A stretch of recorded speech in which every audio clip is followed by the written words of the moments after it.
Welcome to the Global Updates, bringing you the latest news from around the world.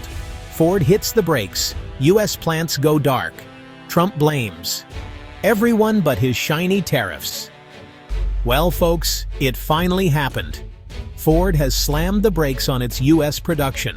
Factories are going dark, assembly lines are grinding to a halt, and thousands of American workers are suddenly wondering how they're going to afford their next pickup truck. The reason? Remember those tariffs on imported steel and aluminum? The ones President Trump slapped on everyone, including our closest allies? Yes, those. Ford has basically said, we can't build cars affordably in the US anymore because the materials now cost a fortune. And what was the president's response? He immediately took to Truth Social and blamed, well, everyone else. He blamed Ford for being disloyal. He blamed globalist saboteurs.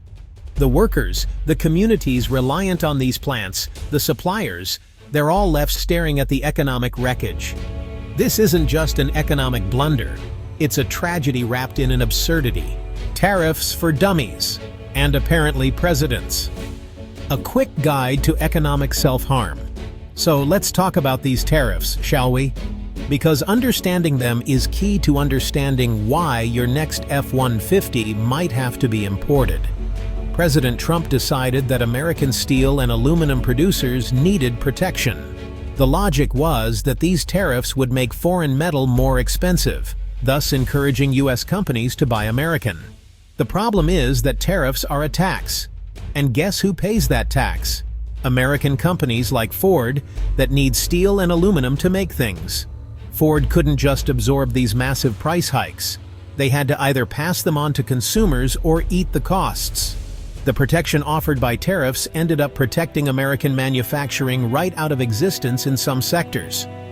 The reality is, these tariffs were a political stunt, designed to look tough on trade, but they ended up being tough on American businesses and American workers. It's a self-inflicted wound of monumental proportions. The Great American Job Exodus, now sponsored by Protectionism. The shutdown of Ford's U.S. operations isn't just a sad headline, it's a direct hit to tens of thousands of American jobs. We're talking about the assembly line workers, the engineers, the designers, the folks in marketing, the people who clean the factories. A whole ecosystem of employment vanishing almost overnight. These aren't just statistics. These are families who now face uncertainty, communities that relied on these plants for their economic lifeblood. But the job losses don't stop at Ford's factory gates. Think about the ripple effect. What about the thousands of American-owned supplier companies that make everything from car seats to spark plugs? Many of these smaller businesses will inevitably face layoffs, or worse, bankruptcy. Beyond the immediate devastating job losses, consider America's reputation on the global stage. For decades, the U.S. championed free and fair trade. Now, we look like a country that changes the rules mid-game based on the whims of whoever happens to be shouting loudest on TV. Winning so hard, we're losing. Trump's trade war shoots itself in the foot, then reloads. The president, of course, has a different take. According to his latest all-caps missive, Ford's decision is somehow a sign that his policies are working. He's probably out there saying, see, Ford couldn't handle the strength of my America First agenda. The man promised to bring back manufacturing jobs, to make America a powerhouse again. Instead, we get empty factories and press releases full of corporate regret. This isn't winning. This is scoring an own goal in the World Cup final and then blaming the ball. The sheer, unadulterated irony of it all is almost too much to bear. These tariffs, the ones that were supposed to be a masterstroke of economic nationalism, have directly led to an American icon shuttering its American plants. Ford is a business, not a charity or a political action committee. When government policy makes it impossible to operate profitably in a country, businesses tend to leave or shut down operations. Back to the future, but dumber Smoot-Hawley called, it wants its disastrous policy back. If any of this sounds vaguely familiar, that's because it is. I'm talking, of course, about the Smoot-Hawley Tariff Act of 1930. Smoot-Hawley was a masterpiece of bad ideas, a legislative own goal that dramatically raised U.S. tariffs on over 20,000 imported goods. The goal? To protect American farmers and businesses from foreign competition. What actually happened was a global trade war. Other countries retaliated with their own tariffs on American goods. International trade plummeted. American exports dried up. Businesses failed. Unemployment skyrocketed. The lesson from Smoot-Hawley is crystal clear. Trade wars are easy to start, incredibly damaging, and have no real winners. It's a lesson written in the breadlines and dust bowls of the 1930s. A lesson we are, apparently, doomed to relearn the hard way. Economists, this is bad.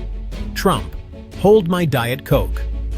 When these steel and aluminum tariffs were first proposed, the chorus of disapproval from actual economists was deafening.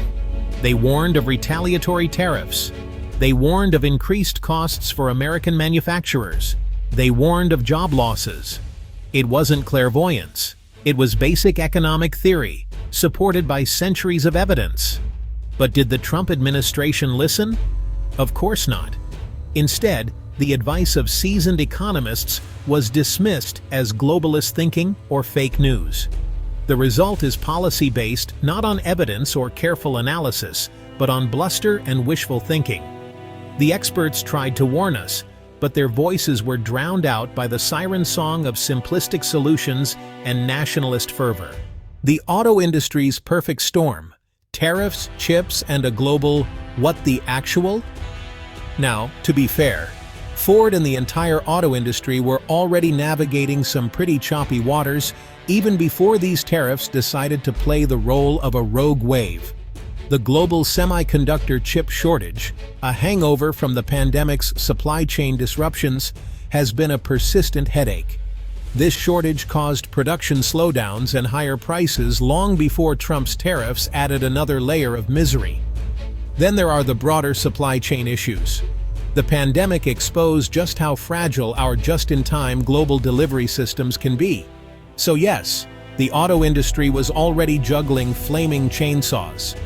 But then, the tariffs came along and decided to add a live badger to the mix. These tariffs on steel and aluminum were an unforced error, a self-inflicted wound piled on top of existing injuries.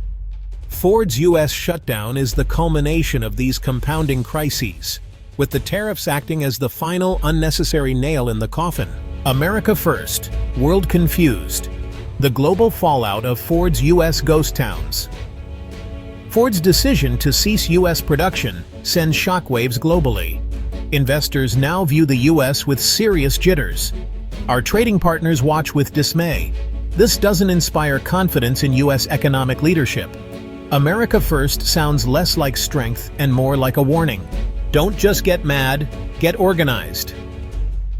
Your guide to fighting this economic train wreck. All right, so the situation is, to put it mildly, a bit of a dumpster fire.